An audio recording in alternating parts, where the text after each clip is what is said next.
Yo, what's good, YouTube? It's your boy, PraviMVP, back with another banger. And today, we talking about the Perimeter Punisher build update, introducing the power guard that's changing the game. It's unlocking NBA 2K25's true potential for me. I'm also diving into changes the developers could make to improve this game and take it to the next level and fuel its evolution. If you're ready for some game-changing insights, finesse that like button to help the channel grow and keep these discussions alive. If you're new here, finesse that subscribe button and turn on the notifications so you don't miss a single update.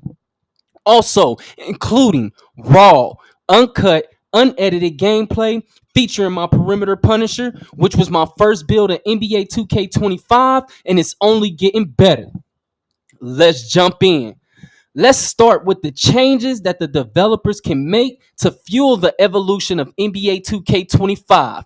All right, MVP gang, let's talk about the top issue everybody's been buzzing about within the community: the shooting mechanics in NBA 2K25. We all know the struggle, right? The feeling that when your shot just doesn't go in, even when you're wide open and you know for a fact you timed it right. There's a strong push from the community to tweak these RNG mechanics to cut down on the randomness and bring some much needed consistency to our games. It's not enough that people can't shoot at a high level. With majority of the users abandoning shooting altogether, it has killed spacing, and in most of the games, making the court feel smaller than it already is, especially from a solo player's perspective. You feel like there's almost nowhere to go when you do not have shooters. You almost just feel like you have to pass as soon as you get it because it's another dude on you, on top of the man that's responsible for you, because the other dudes on the court are not shooting the ball, so they are 100% committed to not allowing you to get a singular shot off. And hey, for those of you who love shooting on high risk like myself, they have to buff that up a bit, especially for the high rated shooters with a 90 plus 3-point rating, making those clutch shots from downtown feel even more satisfying. Plus, we got to address how the shot contests work. They need to feel more realistic. None of this where you barely contested or a super late closeout, but still saying open shot or lightly contested when it was wide open. It's time for the devs to make shooting in NBA 2K25 feel like you're really on the court, where skill, not luck, decides if the ball goes in. Let's get this game to where our shots actually count based on our skills and not some unforeseen dice roll that you don't even got no control over. We do not want RNG determining games, which currently that is exactly what it is doing, especially when most teams, and I'm speaking from solo play.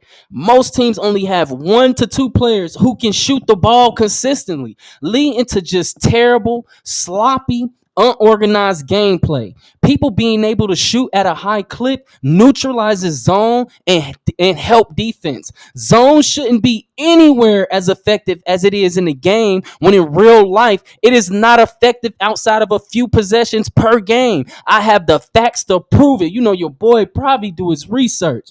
Listen to this. Zone defense in the NBA is used relatively sparingly.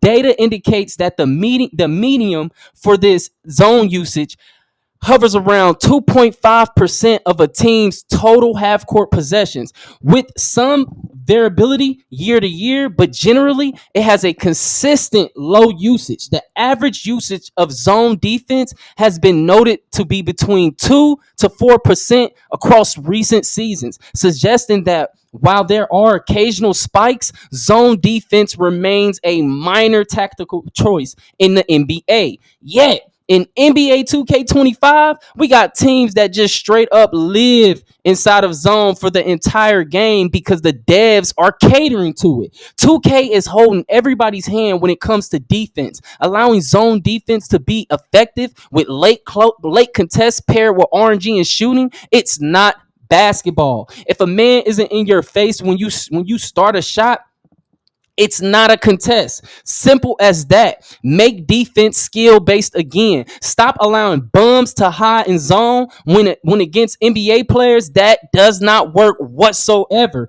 And the only reason it works so well in 2K is the power of the slide over late contest. It should be effective against low level shooters, but those with gold eye or higher should be zone busters. That's the whole point of the build, to be able to not allow them to rely on help defense, for them to not be able to play in a zone. That is what real sharp shooters do. You cannot play zone because they are on the court. That is the zone buster. But the way 2K got it, this dude who was not even on me when I caught the ball and started my shot can slide over and get a contest that would make me miss. Even if I timed it right, doesn't matter. It's going to just make me miss with his whatever they got it, however they got it programmed. You miss a lot of shots that you really shouldn't. It shouldn't even say contested whatsoever. Nobody was there when you got the ball. You're a sharpshooter. Teams rarely play man-to-man defense because shooting is so broken. They are comfortable with users taking wide open shots while sliding the zone over towards good players like myself, minimizing our impact. Or against a good team, it takes us completely out of the game, because all they got to do is have a dude that's a good defender face guarding you, and then they have the center come over on the block on the side that you will potentially cut from or make any other movement, and the dude on the hash is going to be looking at you too.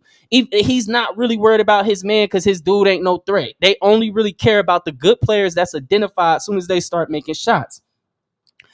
My conclusion on shooting: RNG needs to be removed or adjusted so that skilled players with excellent timing and high 3-point ratings, the 90 plus, and the right badges and master timing can shoot with a 80+% success rate. Right now, currently, I feel the shooting percentages are capped too low across the board. Nobody wants to play NBA 2K25 Rim Runners Edition because that is what we playing now. As a solo player, it's critical that I can make as many shots as possible, especially since a win or a loss often hinges on my ability to shoot.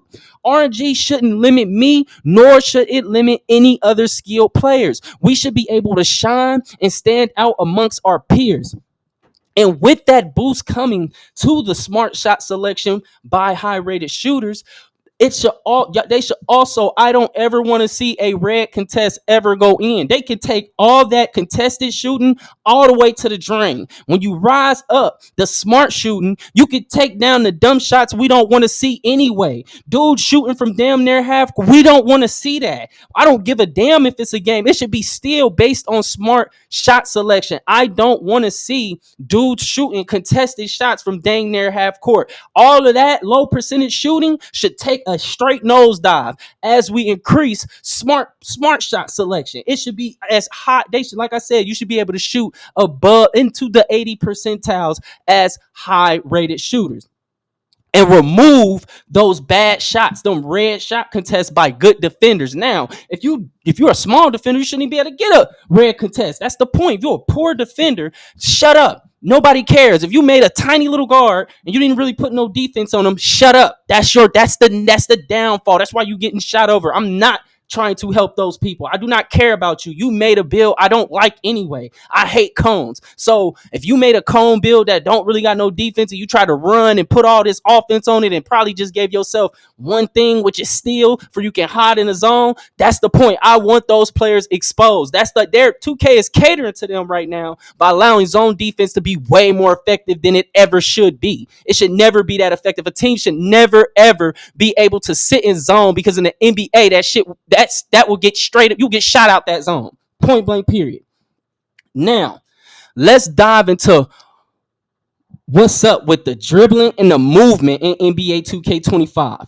Look, we all want to feel like Kyrie Irving or Curry or dominate offensively with a tall guard like Luka Doncic when we on the sticks, right? But the community has been loud and clear across multiple platforms. And your boy PraviMVP is reading the comments, looking through posts on Reddit, inside the 2K Discord. We need and want a more balanced dribbling system. Hey, NBA 2K25 developers, listen up. For the sake of all the fans out here, like my fellow gamers on YouTube, we need you to take a serious look at the speed boosts and slowdowns in the game. We're all tired of these moments where it feels like players are defending. The players that we are defending are teleporting from one end of the court to the other, making the gameplay less about skill and more about who can glitch their way to the basket. And on the flip side, those slowdowns, bruh, they got to go 100%. I would rather the game be all people speed boosting around before we have this slowdown crap. Like it feel like it's just frustrating to feel like you stuck in quicksand when you're trying to make a move. We want a gameplay experience where speed and agility has a better balance of an arcade gameplay and realism that has more balance, because right now it's imbalance. Please make the next update about enhancing the authenticity of the basketball game. Making it, you don't need to make it overly realistic. It's not fun or appealing. We need a better balance, like 60 to 70% arcade and 40 to 30% realism, ensuring that content creators have entertaining gameplay while strategy and skill will still decide the game and not some artificial speed manipulation. Let's make NBA 2K25 a true reflection of a beautiful game we all love, and keep in mind, it's a game, not real life. We want to be able to do things you cannot do in real life. That's the whole point of playing a game. There's also a big call from the community for more dribble moves to be available off rip without needing to grind for reputation. It should be about skill, not just about how much time you've put into the game. Everybody don't got time to give. Like the streamer EJ always mentioned all the time, I'm a father first. I know a lot of people can relate to that. We got real life ish to do and maintain. We can't slave away 24/7. We want it to feel more natural, responsive, and most importantly, fun. Let's get back to where dribbling feels like an art form, not just a series of animations that sometimes work in your favor. Them making us have to play out dribble animations have to be taken out as well. Whatever dev suggested that should be fired on the spot, because that has done nothing but piss off majority of the community, casual and comp. We don't want anything that's outside of our control. Period. That should be easy to understand. Now, let's take a dive into the defense on NBA 2K25, because we need to talk about this, right? First off, to my viewers and developers at NBA 2K, we've seen some solid enhancements in the defense mechanics this year. It's about time, though. The perimeter bumps, they definitely amp those up, especially for players with high strength ratings. Now, if you got a big dude with high strength stat, you're going to feel that pushback in a way that actually makes sense. No more feeling like your strong defenders are just paperweights out there. In my opinion, it should be even more, especially when there's a wide gap. The same with speed. It should show more. Like if it's a wide gap between the two attributes of the two players that's against each other, you should really see that more. And the shot contest system, oh, it's gotten an upgrade, but let's be real, it still needs a complete revamp. It's not just about throwing your hands up. There should be a dynamic wing, but right now it feels off. They say they looking at how you get your contest, how you get contest from the start of your shot to the release, but it doesn't quite add up.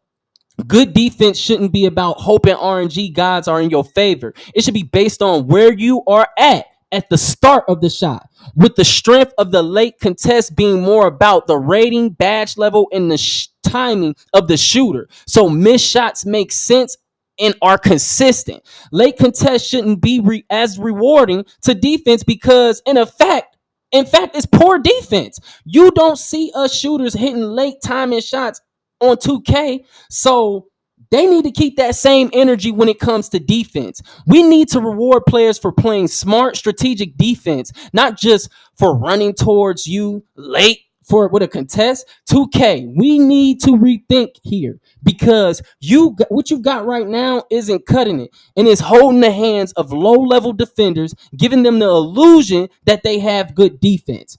But now on to off-ball defense, because it's more responsive. which is critical because we all seen the moments where your player just stands there and like they're waiting for the bus and the opposition just cuts right past them, but not anymore, or at least it should be less of an issue. This makes the game feel more like real basketball where anticipation and positioning matter, especially if your player is built correctly. Because I'm not really having problems defending off balls with my perimeter punisher whatsoever. That's just pretty much easy. You're running into me, you losing more stamina as the game goes. But listen, 2K. Here's the real talk.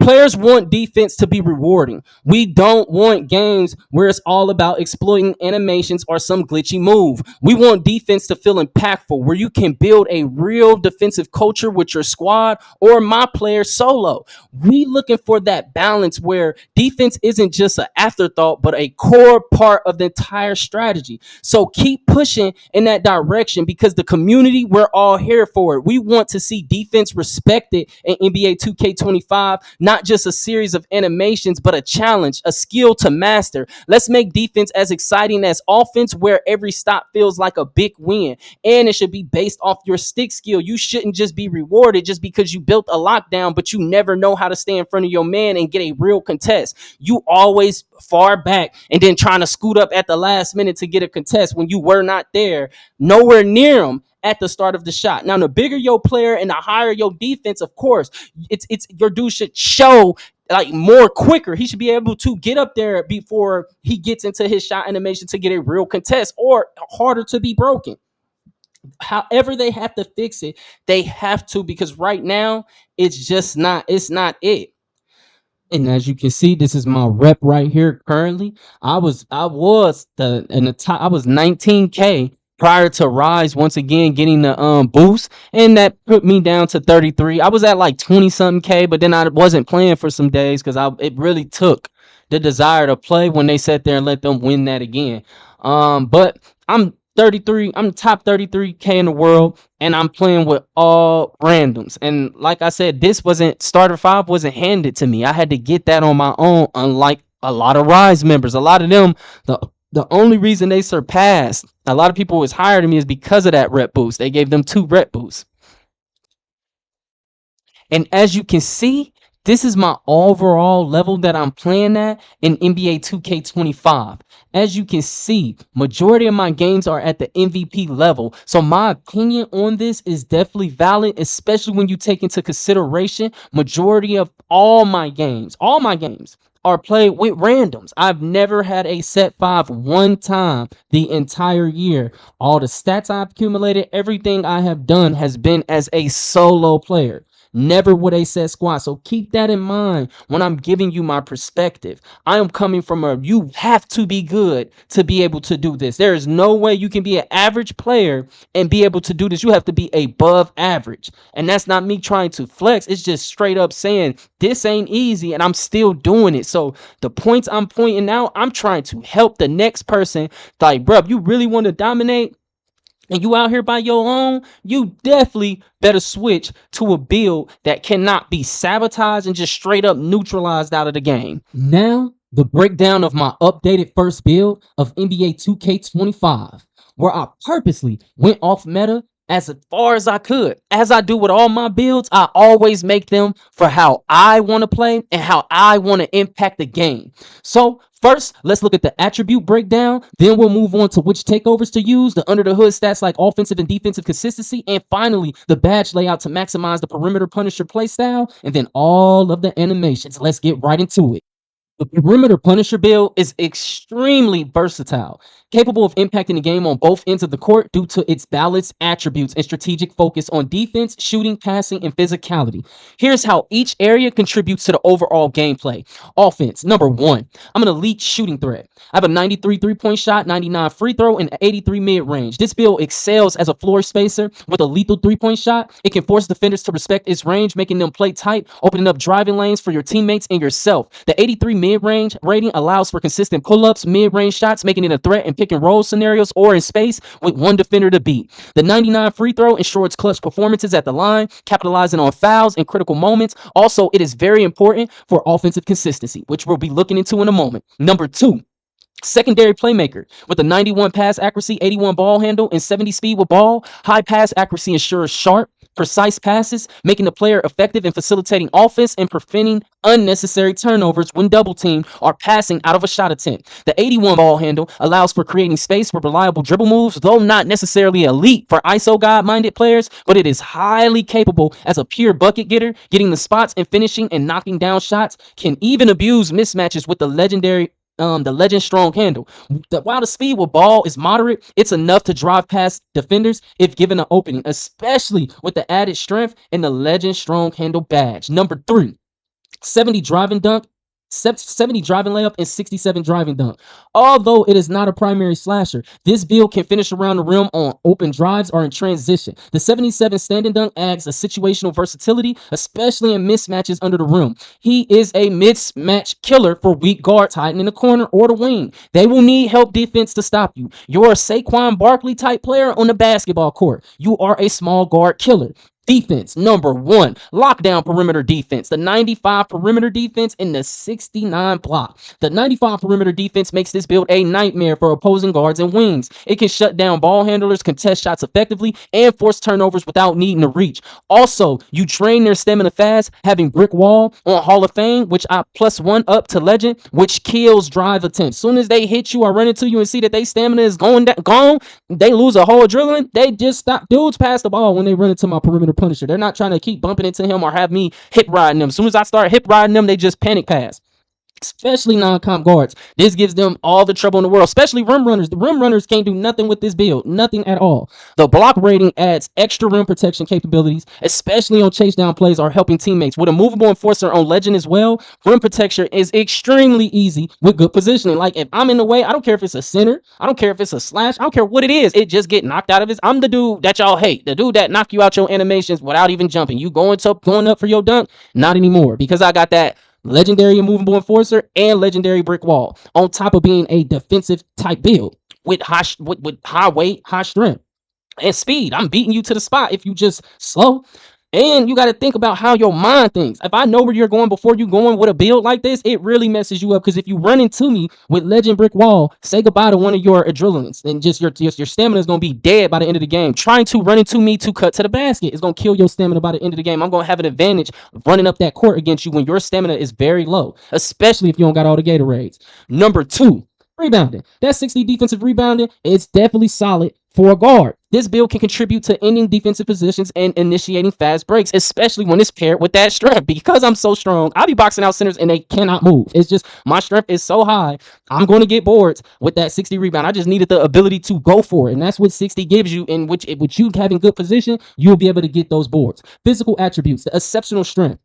95 strength is rare for a guard. The 95 strength makes this player incredibly tough to bully, whether defending a large opponent or finishing through contact. A lot of people skip on strength, even though it's a 3-way rating. It helps you in rebounding, defense, and offense, and unlocks different, more effective physical animation. It also enhances the ability to hold ground when guarding post-ups or driving players, as well as setting screens. It is a killer screen setter for teammates, adding a layer to an offense that no one will be prepared for. A guard with legend brick wall. Y'all understand, when I hit somebody with a screen, it's they can't move. You're going to have an opportunity to shoot a shot, especially guards. They're never ready, because the fact that I got an 85 speed and I'm still hitting you with a screen that's like designed for a big to be doing it, the guard cannot move.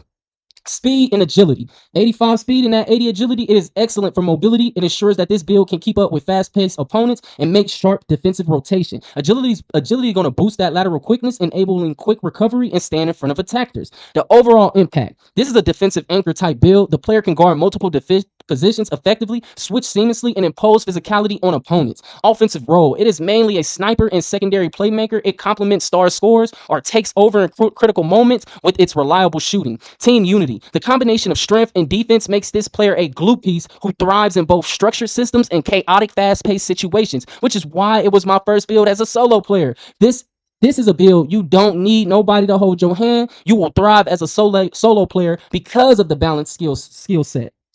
This build shines in roles that require balance and versatility, particularly in modes like rec, proving ground, pro-am, competitive play. It is especially valuable in lineups needing a strong two-way presence. Now, let's get into the takeovers to use in the under the hood stats, and we can view the best animations for this build before finishing off with the best badge layout to use. Let's get into it. Okay, so the best the best one to use, that's best, it's going to be the 3 and D, because the 3 and D is going to boost your basically your physical weakness, which is the agility. Also, it's going to make you a absolute knockdown shooter, because it's going to have that 3-pointer all the way to a 99, and it's going to have your perimeter defense all the way to a 99, while, like I said, increasing your biggest weakness and that marksman takeover ability, bro. Once that's activated, it's impossible to really. You're an excellent defender, and if you're open, you're smacking it. In the way that you move with that marksman, it's like it changes the way that your dude moves. It's like you're sliding around the court, and your defender feel like he on skates sliding, trying to stay with you. So this is the best takeover for this build, hands down. But at the same time, satellite is good as well, because of the speed boost that you get. Having 92 speed with this type of strength and being able to shoot from real deep and boosting up your mid range, it makes you a more. So if you more just want to score and you ain't really ain't in it for the defense, then you will take satellite if you're looking to become more of a bucket. But for me, 3 and D was the way to go, because it's about the defense, and I'm still gonna have that shooting. But satellite, I'm saying it just depends on what you really want to do. But 3 and D is the best in my opinion. Now for the under the hood stats, like I said, it's right here under the My Career tab. You click stats right here, and then you go over to roster. You see yourself. You click the R stick in, boom, and then you hit it. You hit it to the right or the left. You hit it to the left a couple times, and boom, there we go. The stats that we need to see, the under the hood stats. So this is the main thing that I wanted you to see when it comes to the over the hood stats. I always tell people, this is why I take pass accuracy up. You see the hands and the passing IQ, you get 3 other ratings that's going to match that rating that you put it at. And then you also, here it go, the 97 offensive consistency. So this is why I be telling people this build is the go-to player, really, but people don't really be looking for. I can easily average 20 points per game on super high efficiency on this build, or 30, easy. I got plenty of 40, 50 point games, because I have so many games where I haven't missed a shot, and then my team iced me out. And the offensive consistency allows me to do that. With me having a 97 offensive consistency, that means this is a go-to player. You should be looking for me. But players often don't, because you're a solo player. But if you're a player with a team, bro, you can easily drop 50 with this build off literally just running around the perimeter and just shooting open shots. Like, you force them to take bad shots, and then you benefit off your defense. This ain't no cherry picking. You make dudes take bad shots with this build, and then you're gone. And then when you're open with that 97 offensive consistency, RNG is on your side. So you're going to be able to green those shots. You see the 95 help defense IQ, so you can blow up plays. You got the 62 steal, for you can have that bronze interceptor. But another thing I wanted to show was that defensive consistency of 85. So that makes you consistent on the defensive end as well. You're not lacking anything when it comes to be able to have an impact on both sides of the ball. But as you can see from the under the hood stats, you are mainly a offensive player. So this is mainly a offensive build. It's offensive minded. That's why the offensive consistency is a 97. So this is to score. I made this to be able to lock up and be able to score. The defense, you have to have stick skill to do, of course, because it's about positioning. This build is more about positioning and knocking your man off balance. He can't ever. It's hard to beat him. I'm great at positioning, so this build works wonders for me. It is perfect. It's what paved the way for all my other builds. And now let's get into the animations. As you can see, the jump shot is Kobe, but it really is not. It's the base is Jared Culver, as I always tell you. You can use release 1 is of your preference, and then release 2, Oscar Robinson, and then put it on R. Free throw, Kevin Durant's the best free throw in the game. Been using it all year. It's great. I shoot over almost 97, 98% from free throw. Layup style, default small. Dunk style is Kobe. Within this dunk style, I have Trey Lyles equipped. And then I have a couple other animations that make it easy for you to not be blocked. That is my whole thing. So we're going to just do a quick look through of the animations that I have to not be blocked. If they're equipped, it's because it's good at not getting blocked. If it's not equipped, because it be getting blocked, or it's not moving fast enough compared to the other dunks I want to come off the most. Of course, we got elite rim pulls on there, because that's how I abuse little small people. Okay, so yes, I got Draymond. I don't got Draymond. I got Trey Lyles, really. Trey Lyles is the only person I have, and that's just because look at the dunks he's getting. Look at those dunks he's getting. That's all I want, is just a fly across, get my dunks in there.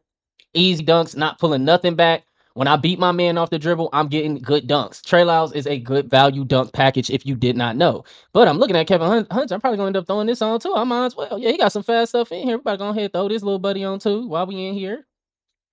We might as well. You know what I'm saying? But yeah. And then let's look at the rest of the animations. Devin Booker for the pull-up, or Kobe, whatever one is your preference. I know a lot of people use Pro 2 or one of the pros, but I like Devin Booker or Kobe. Right now, it's on Devin Booker. Spin jumper, Kevin Durant. Hop jumper, Kobe Bryant. Fade, Kobe. Post hook. We ain't even using that, but motion style, Kawhi Leonard, very important. Very, very important. This takes your defense to a whole nother level, so make sure you have that on. I don't care if you're a lockdown period or serious about defense, the motion style for you to have is Kawhi Leonard. It's not even an option. If you haven't seen it, look at the 2K2's video on Kawhi Leonard, and I tested it out. He's 100% right. There ain't another motion style that's giving you that kind of movement laterally to constantly knock your man off balance, and that helps wonders for me with having brick wall on Legend. So when I'm sliding in his way, he's running into that brick wall on Legend and losing that stamina. So it's very vital. Had that Kawhi Leonard.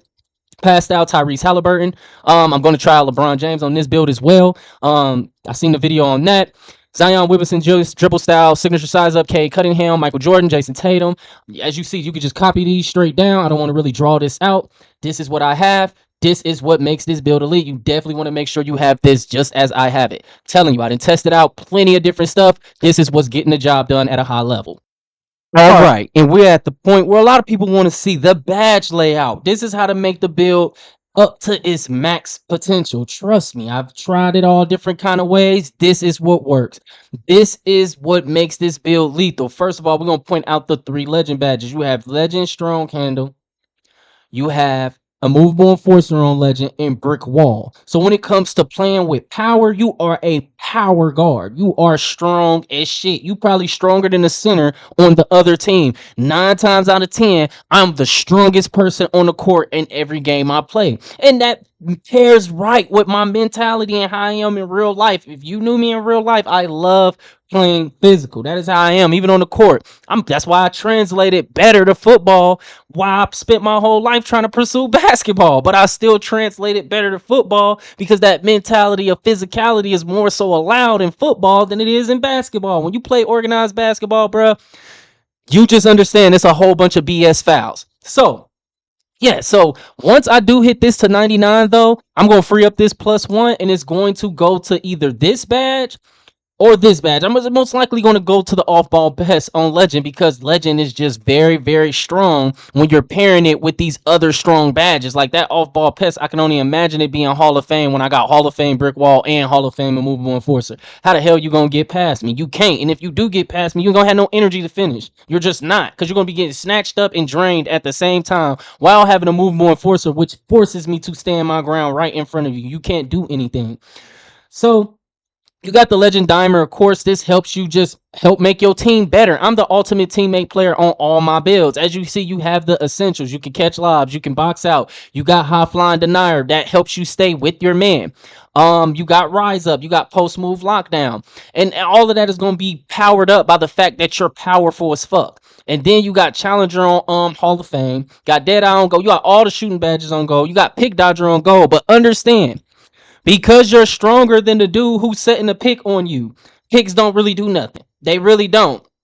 Ever since I put brick wall on Legend, man, picks don't do nothing to me. It's probably hurting him more than it's hurting me. He's setting picks on me, losing more stamina than I am. Then you got on ball minutes on Hall of Fame. That's what I'm using my +1 on. It makes the most sense. Point blank period. You could put it on set shot specialist to shoot even better, but I'm like, if I'm shooting in the 70s, that's good enough for me with gold. Now, I'm pretty sure if I put the purple on there, I'll probably be in the 80s. Cool, but nah, I'd rather, this is more valuable because it's just disruptive to the whole entire team. Physical finisher. When you're as strong as you are, just having this on bronze, bro, you abuse little guards. You need this, of course. You gotta have this just to be a threat in the lanes, just to keep them respecting it. If they keep throwing stupid stuff, you cannot allow it to keep happening. Handle for days. Like I said, you can still move around and mix up. No, you're not the ISO king, but you can abuse mismatches because you have this. If they put somebody on you that don't have no perimeter defense, you getting past him every single time. That is what strong handle is. Point blank period. You got your versatile visionary, but mostly you are the power guard. This is the layout to act like the power guard. You're going to be dominant on the court. Trust me. This is the badge layout for the perimeter punisher. This is what's getting the job done at a high level. All right, that's a wrap, MVP fam. We just explored how the 2K devs can unlock NBA 2K25's potential and the changes that could take the game to a whole nother level and the perimeter punisher build update. But what do you think? Drop your comments and ideas in the comments. I want to hear from you. I'm telling you, I'm one of the people who be reading the comments. If you found this video helpful or just enjoyed the discussion, make sure to finesse that like button. It really helps the channel grow and keep these conversations going. And if you haven't already, finesse that subscribe button and turn on them notifications so you never miss out on the latest 2K25 build updates and deep dive discussions. Until next time, it's your boy, PraviMVP, signing off. Stay grinding, and I'll catch you on the court. Blessings to the Most High. Peace.